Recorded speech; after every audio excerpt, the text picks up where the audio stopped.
The air was thick with dust that morning, rolling off the wagons as the townsfolk gathered in the square for the strangest kind of auction a man could ever see. There were no cattle or horses on sale that day. Instead, a line of broken souls stood trembling in front of the crowd. Men and women who'd lost everything to debt, drought, or bad luck. Among them was a woman with a sack pulled over her head and rope tied tight around her wrists. The sheriff stood beside her like a man ashamed of his own duty. On the edge of the crowd stood a tall. His name was Eli Turner, a lumberjack who worked the high pines up north and lived alone in a cabin he'd built with his own hands. He'd come to town for supplies, not for company. But when his gaze fell on that figure in the burlap sack, something in him stirred, something he hadn't felt in years. The auctioneer's voice rang out, loud and heartless, calling bids like it was just another trade of goods. One woman, strong, quiet, good for labor. Who'll start the bidding at $2? The crowd chuckled cruelly. Some men tossed jokes about buying her for chores. Others laughed about her face being covered for good reason. But Eli didn't laugh. He just watched. The woman didn't flinch, didn't speak. She stood still, her head bowed, the sack shifting slightly with the wind. Maybe it was the quiet dignity she carried, or maybe the loneliness that mirrored his own. Whatever it was, before he even knew why, Eli's deep voice cut through the laughter. $2, he said. The crowd turned. The auctioneer blinked, surprised that anyone had spoken up. Sold, he said quickly, more eager to move on than to think about it, and untied the rope himself. The woman didn't resist. Her wrists were raw, and she trembled as he touched the knots. He said nothing, just helped her up onto his wagon, handed her a blanket, and turned the horse toward the mountains. The ride was silent. The wind whispered through the trees, and the creak of the wagon wheels filled the space between them. She never lifted the sack, never spoke. Eli didn't ask. He wasn't the kind of man who forced words. His cabin sat deep in the forest, far from any road or soul. When they arrived, he helped her down, opened the door, and gestured toward the small fire burning inside. "You can rest here," he said quietly. "Ain't much, but it's warm." She nodded. Still silent, still hidden behind the sack. He left her there and stepped out to chop wood, his thoughts heavy. He'd bought her for $2, a number so small it hurt his pride to even think about it. But something told him she was worth more than any price. Days turned into weeks. The woman worked quietly around the cabin, cooking, sweeping, tending to the fire. She never spoke, never removed the sack. Eli tried not to stare, but curiosity burned in him. Every night, as the firelight flickered across her hidden face, he wondered who she was. One evening, the first snow of winter began to fall. Staring out into the forest, for the first time, she spoke. Her voice was soft, almost unsure. "Why did you buy me?" He froze, surprised by the sound of her. "Didn't think no one should own another person," he said simply. "Figured you needed out of there." She turned toward him, her hand trembling slightly as she touched the edge of the sack. "And if I was dangerous?" He smiled faintly. "Then I reckon I'd already know." She didn't reply, just turned back to the window. That night, as he lay awake, he thought about her words. He didn't even know her name. The next morning, he found her outside, standing in the snow, looking toward the horizon. Her voice was stronger now. "You never asked who I am, didn't think it was my place," he said. "You'll tell me when you're ready." She hesitated, then walked back inside, the sack still covering her face. Later, as he split logs, it sounded refined, sorrowful, like something from another world. That evening, as the fire glowed low, she finally faced him. "Eli," she said quietly, "if I told you I wasn't who you think, would you send me away?" He shook his head. "Don't matter who you were." Then she lifted her hands and slowly untied the sack. It fell to the floor with a soft thud. Eli's breath caught in his chest, but beautiful in a way that didn't belong to this rough world. Her voice trembled as she spoke. "My name is Anna. I wasn't being sold for labor. I was being hidden." Eli didn't ask from whom.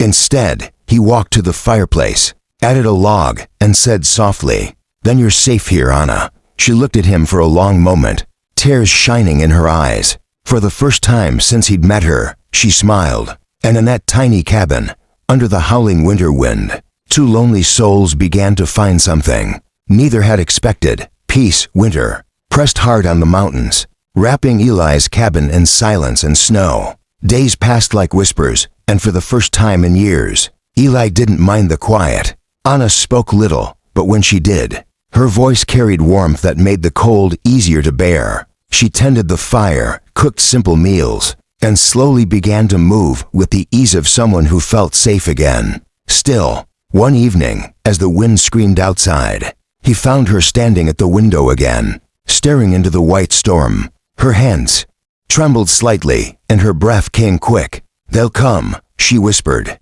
"Who will?" Eli asked. She turned, her face pale as the snow beyond. "The men who sold me. They weren't traders, they were hunters. I ran from them months ago. They caught me once, but I escaped. When you found me, I was being sent back." Her voice cracked, and she clutched the edge of the table. "I'm not supposed to be alive, Eli." He moved closer, his jaw tight. "You're safe now. No one's getting through these woods till spring." She shook her head. "You don't understand their lawmen." Eli stared at her in disbelief. She looked away. "I wasn't a criminal," she said softly. "I was a governor's daughter. My father's enemies wanted him ruined, so they framed me. Saw I'd conspired to help an outlaw. They wanted to make an example of me." But her eyes didn't waver. Eli stood silent for a long moment, then said simply, "You ain't a crime to me. You don't care. Not unless you done something that made you deserve that sack," he said. "Did you?" Her lips quivered. "Then we start over." For a long while neither spoke. The fire popped softly, and outside the storm raged. Anna watched quietly from across the room. There was something peaceful in the rhythm of his knife against the log. "And what's that?" "A man who'd buy a woman for $2. Eli stopped carving. "Didn't buy you," he said quietly. "Just paid the price to give you a chance." Her eyes softened. For a moment, her voice broke. "That $2 saved my life."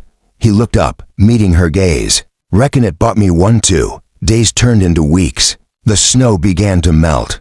Anna's laughter started to echo softly through the cabin, a sound Eli hadn't realized he missed in his life. They worked side by side, mending fences, cutting logs, and sharing meals by the fire. Every small gesture, a smile, a glance, a quiet word, began to weave something unspoken between them. But peace in the wild never lasted long. One afternoon, Eli spotted movement beyond the tree line. Two riders. They weren't from the mountains. Their horses were to fine, their coats to clean. The next morning, the riders came. "Turner," one shouted. "We're looking for a woman, runaway property." "Might have come this way." Eli stepped outside, axe in hand. "Ain't seen no one," he said. The man smirked. "Mind if we check?" "I mind a lot," Eli said calmly. The man's hand went to his gun, but Eli didn't flinch. The two stared each other down until the rider finally spat on the ground. "You're mackin'." "A mistake, Turner. Already made plenty," Eli said. "Ain't one more gonna hurt." They rode off, their threats carried away by the wind. "They'll be back," she whispered. "Then we'll be gone," he replied. That night, as they packed what little they owned, she stopped him with a trembling hand. "Eli," she said softly, "I don't want to run anymore. You got a choice." "Yes," she said, her eyes shining. "To stay with the man who saw me when no one else did." Eli froze. His breath caught in his chest. "Anna," she stepped closer. "You saved me without asking who I was. You gave me a name when I had none. You gave me peace. And her voice broke. "I don't want to hide behind fear anymore." He looked at her for a long time, then took her hand gently. "If we do this, you ain't running under my roof no more. You stay as my equal, my wife." Her eyes filled with tears. I never thought I'd hear those words again. The next morning, as dawn spilled gold across the mountains, they stood outside the cabin, alone under the open sky. Anna wore a simple white shawl, her hair free for the first time. There was no preacher, no paper, no witness, just two hearts that had already chosen. Eli spoke first. "Ain't got rings or words fancy enough, but I got my word, and I'll walk beside you, even if the road ends." They clasped hands, and that was enough. When the riders came back days later, the cabin was empty. Only ashes in the hearth and footprints led down the mountain trail. Months later, In a quiet valley far beyond the border, a new cabin stood beside a stream. Smoke curled from its chimney. A woman laughed softly inside, and a man's deep voice joined her. And Eli, once a lonely lumberjack, had found the family he never thought he'd have. He often told her, half smiling, whispering, "You didn't buy me, Eli, you found me." And under the endless sky of the West, two souls who had been lost were finally home. If you enjoyed this story, courage and redemption from the wild frontier come alive again. Your support keeps these stories breathing, and there's always another legend waiting just over the next horizon.